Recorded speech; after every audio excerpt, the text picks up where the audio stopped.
अरे कोई है यहाँ पे? 12 मरले की हवेली भी ओने पोने बेच दी। पैसों की जरूरत थी इसलिए बेच दी ना। हवेली वापस लेनी है। अगर मामू ने झगड़ा किया ना तो तुम दोनों आ जाओ। अब्बा को बेवकूफ़ बनाकर पूरी हवेली हथिया कर बैठेंगे। मुकदमा करो। मुँह ज़बानी सौदा हुआ था। हवेली तो वापस करनी पड़ेगी।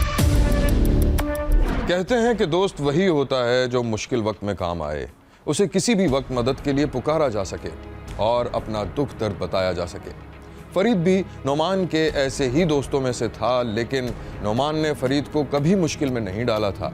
एक बार उसे फरीद की शदीद ज़रूरत महसूस हुई, तब भी नोमान ने अपने दोस्त को अपनी परेशानी के बारे में कुछ भी नहीं बताया।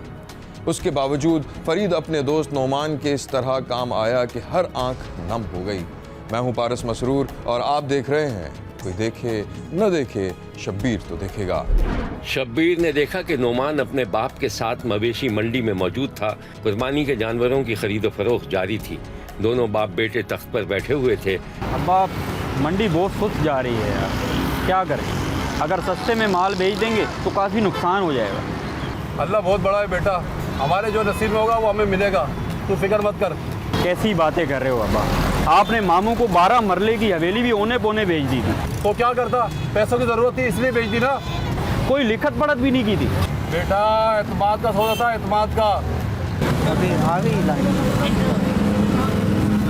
अस्सलाम वालेकुम। वालेकुम सलाम। भाई साहब कैसे आप? अल्लाह का रब जी भाई।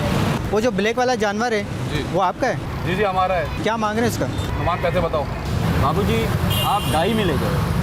चलो चक्कर लगा कर आता हूँ। अरे अरे बात तो सुनो भाईजान, बात तो सुनो। आपने देख लिया ना, 2.5 मन से ज़्यादा गोश्त निकलेगा, 2.5 मन से ज़्यादा। भाई 2.5 मन गोश्त है, उसके अंदर 2.5 मन। आप ऐसा करो 2 लाख रुपए दे दो। अरे अब्बा 2 लाख तो उस पर खर्च आ चुका है। बेटा मैंने अब जबान दे दी, आप बिस्मिल्लाह करो, रस्सी पकड़ो। चलो मुबारक हो। मुबारक हो। अच्छा आप चलो, मैं आ रहा हूँ। आप चलो, आप देखो। गाहक गाय लेकर चला गया, लेकिन नोमान मुतमईन नहीं था। अच्छा अब्बा ये बताओ, आपने मामू से कितने में सौदा किया था हवेली का? वो सब पुरानी बातें बेटा, वो हवेली अब तेरे मामू की है। अरे अब्बा ऐसे कैसे होगा? मैं तो कहता हूँ कुछ ले दे के मामू से हवेली वापस ले लो। वैसे कितने लिए थे मामू से? 15 लाख रुपए लिए थे, वो भी थोड़े थोड़े करके दिए थे उसने। अब्बा हवेली वापस लेनी है, पूरे 2 करोड़ मालियत हो चुकी है उसकी। यार मेरे सर में दर्द मत कर, जो जानवर लाया ना उसे बेचने की कोशिश कर। अरे ये कहाँ गया? अरे फरीद तू इधर, मैं पूरी मंडी तुझे ढूंढ कर आ गया हूँ। अरे यार शुक्र है तू आ गया, वैसे ही बोर हो रहा था मैं। वो दोनों कहाँ हैं? वो दोनों उधर ढाबे पे बैठे हैं। चल आ जा। अच्छा अब्बा मैं आ रहा हूँ, वो दोस्त ढाबे पे बैठे हैं। हाँ जाओ। चल यार चल। मंडी तो बहुत सुस्त है। हाँ यार लग रहा है इस बार पूरे पैसे भी नहीं मिलेंगे। हमारे अब्बा का कारोबार ऐसा ही है। वैसे यार एक बात बता, बहुत परेशान हूँ। बोल। यार हमारे एक मामू हैं, अब्बा को बेवकूफ़ बनाकर पूरी हवेली हथिया कर बैठे हैं। वो कैसे? यार हमारे अब्बा ने बगैर किसी लिखत पढ़ के उनको बेच दी थी, वो भी बहुत कम पैसों में। तो यार अब वापस लेनी है किसी तरीके से। मैंने मामू को बोला भी था जितने पैसे लिए हैं उससे डबल ले लो, लेकिन मामू ने साफ इनकार कर दिया। अब क्या किया जाए? मुकदमा करो। अरे यार कोर्ट कचहरी के चक्कर में कौन पड़ेगा? अगर मामू ने हवेली वापस नहीं की ना तो मैं कुछ भी कर जाऊंगा।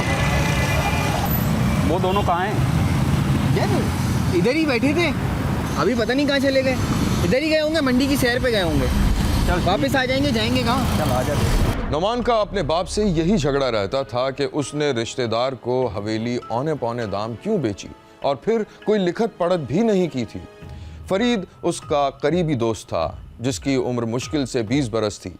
ये 4 दोस्त रात दिन एक साथ रहते थे। अब नोमान ने ठान रखी थी कि वो हर हालत में मामू से हवेली का कब्जा छुड़ाएगा। एक दिन शब्बीर ने देखा कि नोमान अपने दोस्तों को अपनी परेशानी बता रहा था।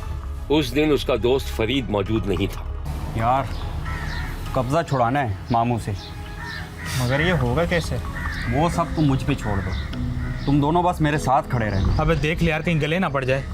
कुछ नहीं होगा, मैं पहले शराफत से बात करूंगा मामू से। अगर मामू ने झगड़ा किया ना तो तुम दोनों आ जाना। ठीक है चलो देखते हैं। ठीक है, तुम दोनों यहीं खड़े रहना, मैं आ रहा हूँ।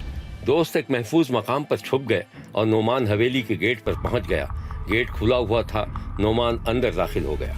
इतनी बड़ी हवेली पे कब्जा करके बैठा हुआ है, अरे कोई है यहाँ पे?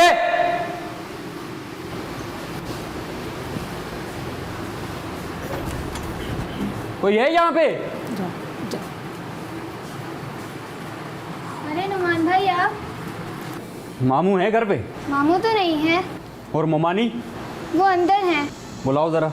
अम्मा, नुमान भाई आए हैं। अरे नुमान बेटा तुम आओ आओ। सलाम मोमानी। मामू कहाँ हैं? वालेकुम अस्सलाम। तुम्हारे मामू कहीं काम से गए हुए हैं। कैसे आना हुआ? खाना वाना खाया? खाना खा कर आया हूँ मैं। और मामू आए ना तो उनसे कह देना कि हवेली के कागजात की ज़रूरत पड़ गई है।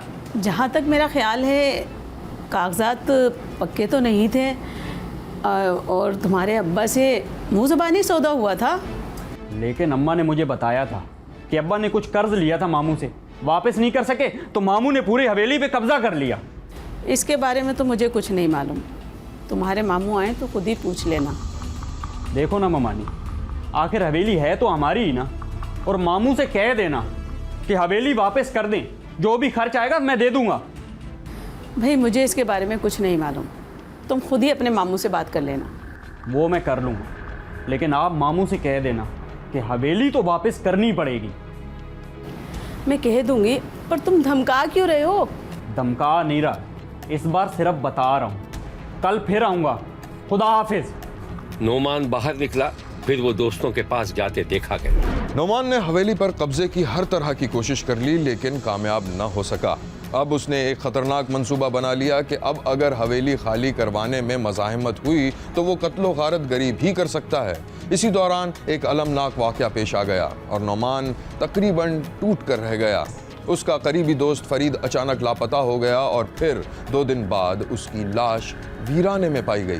नोमान खुद दोस्तों के साथ अपने दोस्त को तलाश कर रहा था। पूरा गांव परेशान था, और ख़ास तौर पर फरीद का बाप कि आखिर उसका 20 साला जवान बेटा कहाँ गायब हो गया। फिर जब अचानक फरीद की लाश मिली तो कोहराम मच गया। खुद नोमान और उसके दोस्त भी सदमे में चले गए। नोमान को 100% यकीन था कि उसके दोस्त को उसके मामू ने कत्ल किया होगा, क्योंकि मामू को पता था कि वो नोमान के दोस्तों में से था और कई बार नोमान के साथ मामू के घर भी गया था। लेकिन पुलिस किसी और जाविये से सोच रही थी। शब्बीर ने देखा कि नोमान और उसके दोस्त पुलिस के सामने बैठे थे और पुलिस उनसे तफ्तीश कर रही थी। फिर अचानक शब्बीर ने देखा कि तफ्तीशी अफसर गजबनाक हो गया। बैठो इधर तीनों। सुनो मेरी बात, तुम खुद बताओगे या फिर मैं अपनी तरीके से निकलवाऊं? सर हमने कुछ नहीं किया, हम बेकसूर हैं सर। मैं तुम्हें देखता हूं तीनों को। इधर ही रहो, कोई भी इधर उधर हुआ ना तो मारा जाएगा। बैठे रहो इधर।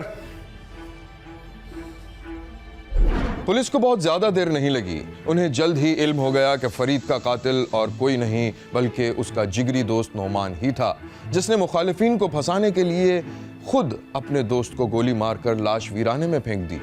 नोमान का ख्याल था कि कत्ल का इल्ज़ाम लगने के बाद मामू सज़ा भुगतेगा और नोमान ये भी साबित कर सकेगा कि उसकी हवेली पर मामू का कब्जा था। हकीकत का इल्म होने पर पुलिस ने मुकदमा दर्ज कर लिया था और कातिलों को गिरफ्तार कर लिया था। ये है वो गांव जहां की फजा अचानक सोगवार हो गई थी। मेरे मुलजम वो बेलफर्ज है भी ने, लेकिन उन्होंने बारे कोई एविडेंस, कोई सबूत, कोई प्रूफ जड़ा पुलिस आज तक नहीं वो दस दे सकी।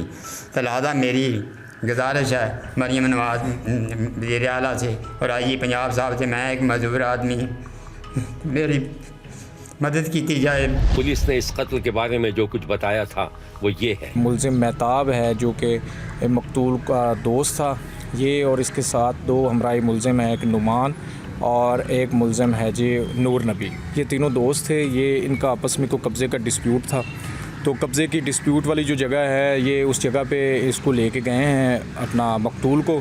वहाँ पे ले जाके इन्होंने धोखे से उसको बज़रिया पिस्टल फायर मारा है और फायर मारने के बाद उसकी जो लाश है डेड बॉडी वो खेतों में फेंक के नामालूम जगह पर फ़रार हो गए हैं। तो अल्हम्दुलिल्लाह हमने ये जो तीनों मुलजिम हैं इनको जो नामज़द थे इनको हमने तलाश करके और इस ब्लाइंड मर्डर को वो ट्रेस किया है और आगे जो तफ्तीश है इंशाल्लाह वो मेरिट पर करके इनको करार वाक़ई सज़ा दिलवाई जाएगी। और ये है 20 साला मकतूल नोमान की तस्वीर, जिसे उसके जिगरी दोस्त ने अपने मकसद के हुसूल के लिए मुबैना तौर पर गोली मार दी थी।